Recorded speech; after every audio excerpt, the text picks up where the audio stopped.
Isipin mo ha, isang taong nakasuot ng magaspang na balat ng hayop, kumakain ng insekto sa gitna ng matinding init ng disyerto, Oo, grabe yung eksenang yun. tapos biglang magbibitiw siya ng isang pahayag na tuluyang babago sa buong kasaysayan ng mundo. At ang nakakabaliw dyan, yung pahayag na yon, direktang nakatali sa mga madugong sinaunang ritual sa isang tansong altar? Tama. At may nakakagulat pang pagkakamali sa timeline ng isang kwentong akala natin alam na nating lahat. Right. At higit sa lahat, may connection ito sa mga tuso at mapanlinlang na pirata sa Caribbean noong 1600. Kaya ang misyon natin para sa malalimang pagsusuring ito, para sa iyo na nakikinig, ay himayin yung mga tala mula sa pag-aaral na tinatawag na The Story of Hope. Nakatutok tayo ngayon sa isa sa pinakakontrobersyal na figura sa kasaysayan, si John the Baptist. At kung nakikinig ka ngayon at iniisip mong wala kang alam sa teolohiya o hindi ka relihiyosong tao, huwag kang mag-alala. Masterclass ito para sa ating lahat. Oo, masterclass talaga kung paano yung mga kakaibang tao at yung mga tila maliliit na detalye na madalas palampasin nagiging pundasyon ng pinakamabibigat na mensahe sa kasaysayan ng tao. Kailangan lang nating maging mausisa. Okay, let's unpack this. Kapag tiningnan natin yung pinagmulan ng kwentong ito, may dalawang magkaibang mundo tayong nakikita. Sa isang banda, nandoon si Jesus na lumaki sa Nazareth. Isang maliit at tahimik na bayan. Oo, kumbaga nandoon siya, nag-aral ng pagkakarpintero mula sa amang si Joseph, isang kalmado at regular na pamumuhay. Pero sa kabilang banda, nandoon si John the Baptist sa lugar ng Jordan River. At si John ay, kakaiba siya. Bahay, wala siyang regular na trabaho. Wala siyang pakialam sa lipunan, kumbaga. Eksakto. Kung babalikan natin yung naiwang tala sa Mark chapter 1 verse 6, makikita natin yung eksaktong hitsura niya. Hindi siya nakasuot ng malalambot na tela tulad ng mga pari sa templo. Ano yung suot niya? Siya ay nakasuot ng damit na gawa sa balahibo ng kamelyo na may simplang sinturong katad. At yung pagkain niya, balang literal na mga insekto, mga locusts at pulot-pukiyutan o wild honey na nakukuha lang niya sa paligid. Grabe, kapag naisip ko yan, parang isa siyang ancient ultimate survivalist. Oo, parang kasali sa extreme outdoor reality show, di ba? Oo nga. Pero bakit ganun? Bakit kailangan niyang magmukhang ganito at kumain ng insekto? May dahilan ba ito bukod sa pagiging eccentric niya? May napaka-practical na dahilan at meron ding malalim na simbolismo. Sa practical na banda, yung magaspang na balahibo ng kamelyo ay idisenyo para manatili siyang mainit. Kasi malamig sa gabi. Tama. Kapag nasa diserto ka, nakakasunog yung init ng araw, pero nagiging parang yelo ang lamig pagsapit ng gabi. Dahil doon mismo siya natutulog sa ilang, kailangan niya ng matinding proteksyon sa lamig. Makes sense. Ano naman yung simbolismo doon? Yung pananamit na ito ay isang direktang pag-uugnay niya sa isa pang sikat na propeta noong unang panahon, si Elijah na ganoon din manamit. Sinasabi ni John na ako ay isang propeta ng disyerto. Kaya din ba siya kumakain ng insekto at pulot? Oo, kasi iyon ang purong provisyon ng kalikasan. Ipinapakita niyang wala siyang utang na loob sa komportableng lipunan o sa mga tiwaling sistema ng reliyon sa siyudad. Umaasa lamang siya sa kung ano ang ibibigay ng Diyos sa ilang. Grabe. Yung bigat ng desisyon yun, namumuhay siya sa gilid ng lipunan para pukawin ng lipunan mismo. At ang layunin niya, hindi lang para maging hermitanyo. Hindi talaga. Tinatawag niya ang mga tao palabas ng mga komportableng siyudad para magsisi sa kanilang mga kasalanan at mabinyagan sa ilog. At epektibo ito, di ba?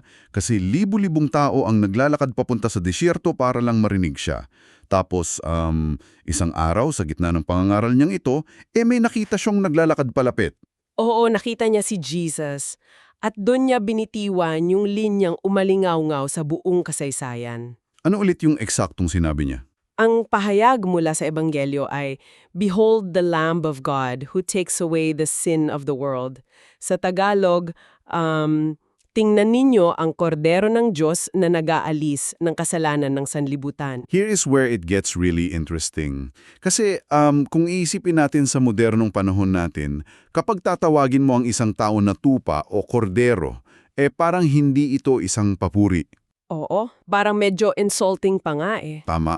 Simbolo ito ng pagiging sunod-sunuran, ng pagiging mahina, o minsan pagiging biktima pa nga.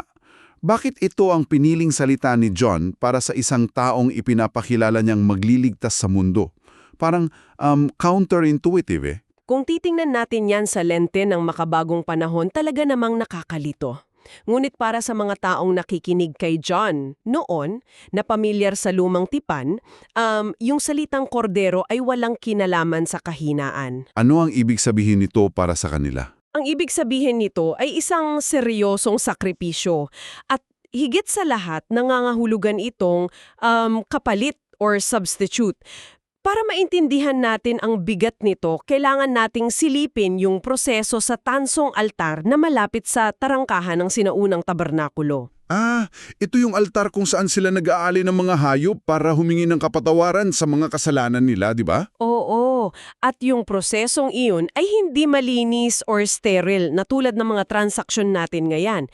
May napakahigpit na pamantayan. Tulad ng ano? Yung hayop na dadalhin mo dapat isang kordero, lalaki, isang taong gulang. Ibig sabihin, nasa prime of its life. At dapat ay walang anumang sugat, depekto o sakit. Kailangan perpekto ito. Wow, ang higpit pala ng requirements. Sobra. Ngayon, ilarawan natin yung aktwal na nangyayari kapag nandoon ka na. Kapag nagdala ka ng kordero bilang alay mo dahil sa ginawa mong kasalanan, hindi lang ito basta kukunin ng pare. Paano yung mangyayari? Ikaw, kasama ang pari, ay ipapatong ang inyong mga kamay ng madiin sa ulo ng buhay na hayop na ito. Wait, teka muna. So, hinahawakan mo mismo yung hayop na mamatay para sa'yo? Eksakto. Ang pagpatong ng mga kamay na iyon ay hindi lang rituale. Ito ay simboliko at psikolohikal na paglipat ng kasalanan. Grabe ang bigat nun. Oo, parang sinasabi ng kilos na yon. Ang lahat ng kasinungalingan, panluloko at kasamaang nagawa ko, ipinapasa ko ang bigat at parusa nito papunta sa inosenteng nilalang na ito. Tapos doon na siya papatayin. Oo, doon mismo sa harap mo, papatayin ng hayop, aagos ang dugo nito, maririnig mo ang yaw nito. At yung dugong na iyon ay gagamitin ng pare para takpan ng kasalanan mo sa paningin ng Diyos. Kaya pala, nakakabigla na ang buong tradisyon nila puno ng ganyang klaseng bigat. Ang hirap sigurong matulog sa gabi kapag alam mong may isang inosenteng nilalang na dumanak ang dugo dahil sa mga pagkakamali mo. Ang hayop ang nagbayad ng presyo ng kamatayan para ikaw ang mabuhay at maging malinis ulit. At hindi lang ito nangyari ng minsan. Umuulit ito, di ba? Oo, umuulit ang konseptong ito sa buong kasaysayan ng Israel. Nariyan ang Day of Atonement sa Leviticus 16 or nariyan ang Passover Lamb sa Exodus 12 noong iniligtas sila mula sa Ehipto. At nariyan din yung propesya ni Isaiah sa chapter 53 tungkol sa isang taong ihahandog na parang tupa para sa kasalanan ng iba. Yan yung makinarya ng pananampalataya nila. So, kapag sinabi ni John the Baptist na Behold the Lamb of God, hindi siya nagsasabing, Uy, tingnan niyo yung mahinang tao. Ang sinasabi niya tingnan niyo ang perfectong kapalit. Ang huling sakripisyo. Ibig sabihin, lahat ng mga tupa na kinatay sa tansong altar sa loob ng daan-daang taon, parang mga trailer lang sila ng isang pelikula. Sila yung anino. At si Jesus ang mismong main event. Ganyan mismo kabigat ang pahayag na iyon. Ipinapahiwatig ni John na si Jesus ang inosenteng magbabayad ng halaga. Hindi na lang para sa iisang tao, hindi na lang para sa isang bansang Israel, kundi para sa kasalanan ng buong sanlibutan. Isang huling sakripisyo para tapusin ang lahat ng pag-aalay. Pero, paano niya nakilala ng ganun kabilis si Jesus? Paano siya naging ganun kasigurado para isigaw yon sa harap ng maraming tao? Magandang tanong yan. Kasi kapag binasa mo yung timeline ng mga pangyayaring ito, may isang nakakalitong bahagi. May paradox pa nga sa edad nilang dalawa na kailangan nating i-unravel. Buwan. Dahil ang kanilang mga ina na sina Mary at Elizabeth ay magkamag-anak at halos sabay nagbuntis. Oo nga, pero Kahit alam ni John na mas matanda siya sa pisikal na edad, may isang nakakagulat siyang sinabi tungkol kay Jesus, di ba? Oo, sinabi niya, nauna pa siya sa akin o he existed before me. Ang gulo sa utak niyan. Mas bata si Jesus sa kanya, pero sinasabi niyang mas nauna ito. Ibig sabihin, alam ni John ang konsepto ng pre-existence. Tama, sinasabi niyang si Jesus ay umiiral na bago pa man siyang ipanganak bilang tao. Pero ang tanong ko, kailan ba talaga niya na-realize ito? Kasi ang madalas ituro sa mga Sunday school at ang pagkakaintindi ko rin dati, pagkatapos binyagan ni John si Jesus sa ilog, doon na niya agad sinigaw yung, "Behold, the Lamb of God." Iyon ang common misconception. Tapos kinabukasan, saka palang pumunta si Jesus sa desierto para tuksuin ni Satanas. Tama ba yung pagkakasunod-sunod na yon? Kapag sinuri natin ng maigi ang aklat ng John chapter 1 at inihambing sa ibang ebanghelyo, malalaman nating hindi iyan ang tamang pagkakasunod-sunod. Ah, talaga? Oo, diyan madalas nalilito ang marami. Ang pahayag na Lamb of God ay hindi nangyari bago ang tukso sa disyerto. Nangyari ito pagkatapos. Wait, okay, i-piece together natin ito.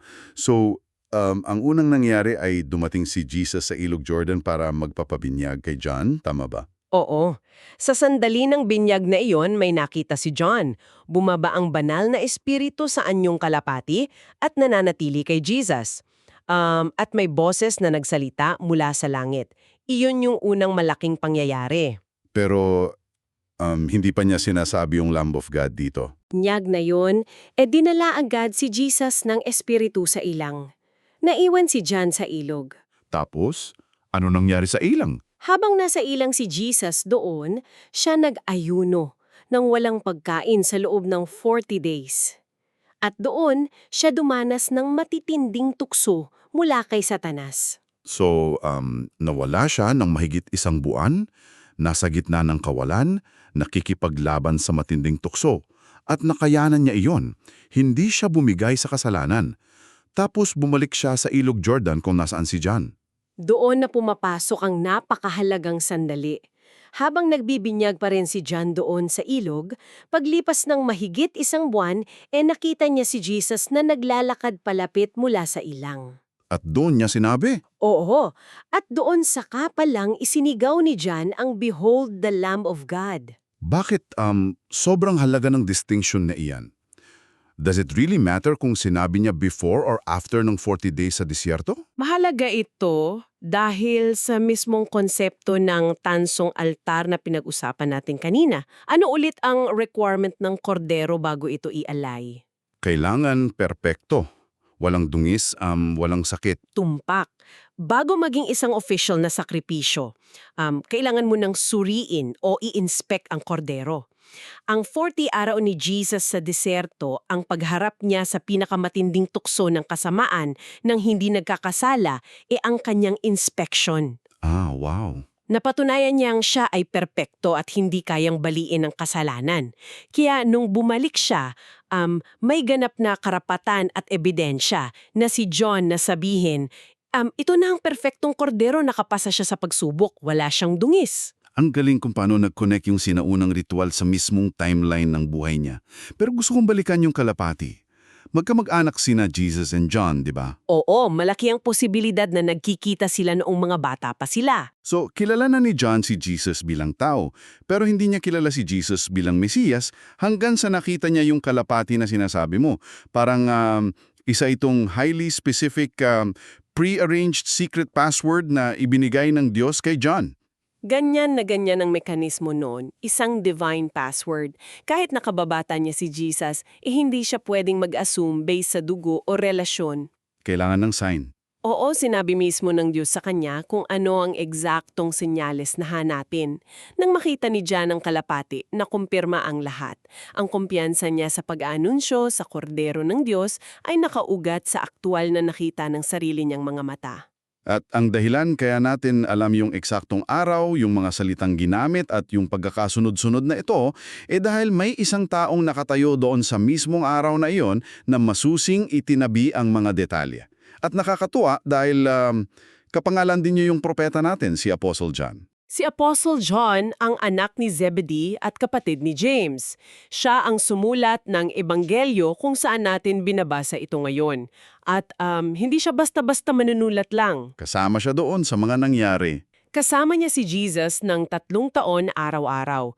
Isa siyang direktang saksi sa mga himala, sa mga turo, sa pagkamatay sa krus at sa muling pagkabuhay.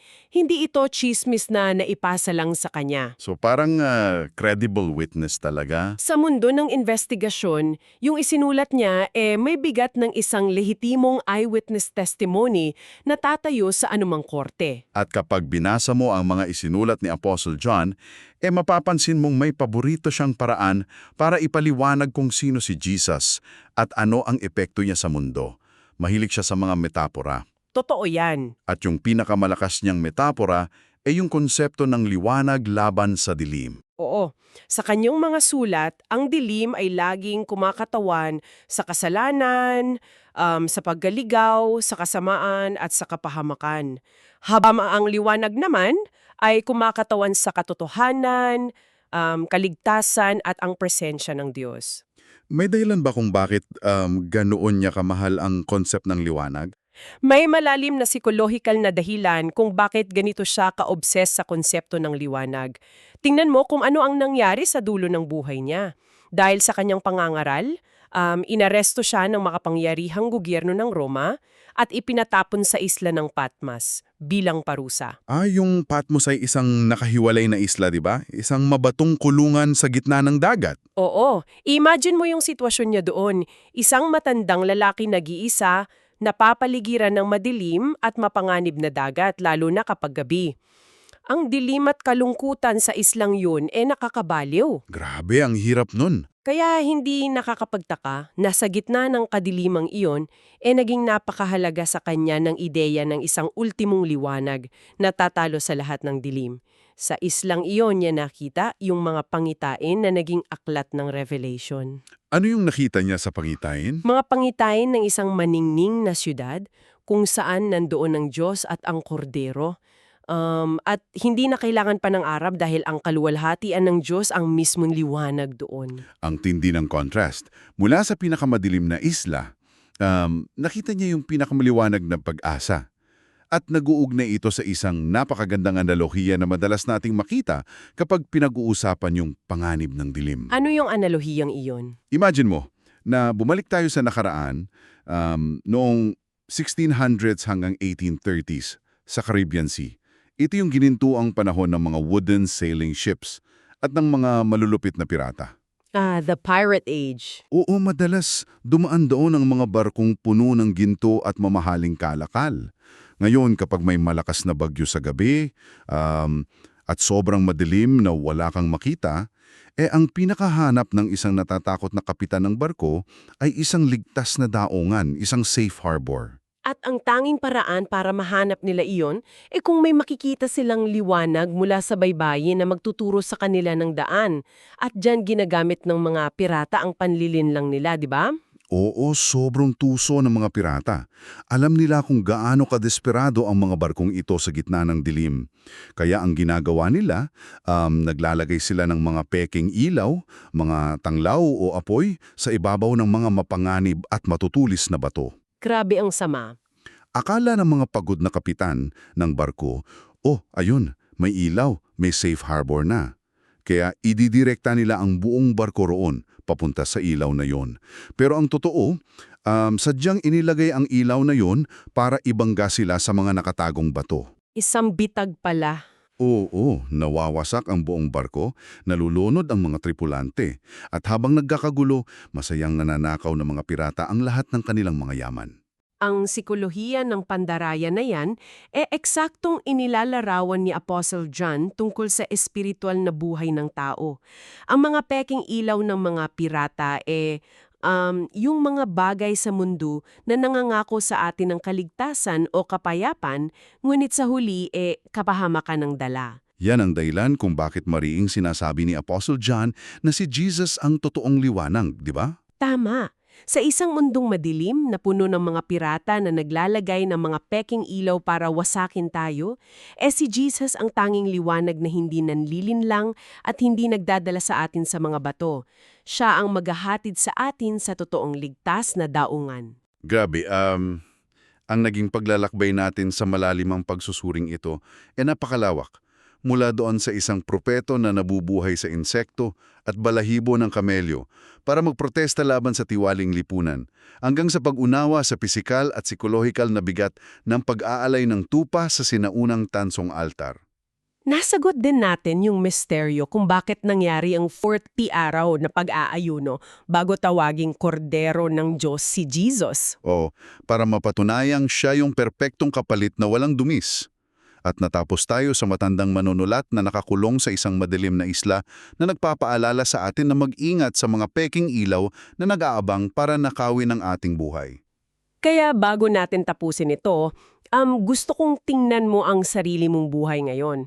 Sa modernong panahon natin, napakaraming peking ilaw na inilalatag sa atin araw-araw. Nandyan ang social media, mga pangako ng mabilisang pera. Mga ideolohiyang nag-aalok ng instant na kapayapaan o validasyon na magsasabing dito ka pumunta, dito ang ligtas na daungan, maging maingat ka. Hanapin mo ang totoong liwanag at suriin mo kung ang sinusundan mo ngayon magdadala sa iyo sa kaligtasan o ibabangga ka lang nito sa mga nakatagong bato ng kapahamakan. Isang napakabigat na hamon. At bago tayo tuloy maghiwalay, gusto ko rin mag-iwan sa iyo ng isang huling katanungan na pag-isipan mo. Balikan natin si John the Baptist sa desyerto. Sige. Ang buong layunin at misyon ng kanyang buhay, yung kanyang pagtitiis sa lamig at init, at yung kanyang matapang na boses, may iisang dulo lang ang ituro. At ibigay na ang lahat ng atensyon sa ibang tao, hindi para sa sarili niyang karangalan. Napaka-selfless na misyon. Ano kaya ang ibig sabihin nito para sa atin ngayon? Sa isang mundong laging uhaw sa atensyon, sa pagpaparami ng followers, sa sariling pag-angat at pagpapasikat, paano kung ang pinakamahalaga at pinakadakilang magagawa mo sa buhay mo hindi ang maging bida, kundi ang maging boses na naghahanda ng daan para sa iba? Isang buhay na inialay, hindi para mang-agaw ng liwanag, kundi para maituro kung nasaan ang totoong liwanag. Kaya sa susunod na may bumaan na balang sa harap mo o makita ka ng apoy sa gitna ng dilim, sana maalala mo ang kwentong ito. Maraming salamat sa pagsama sa aming malilimang pagsusuri. Hanggang sa muli at patuloy lang na maging mausisa.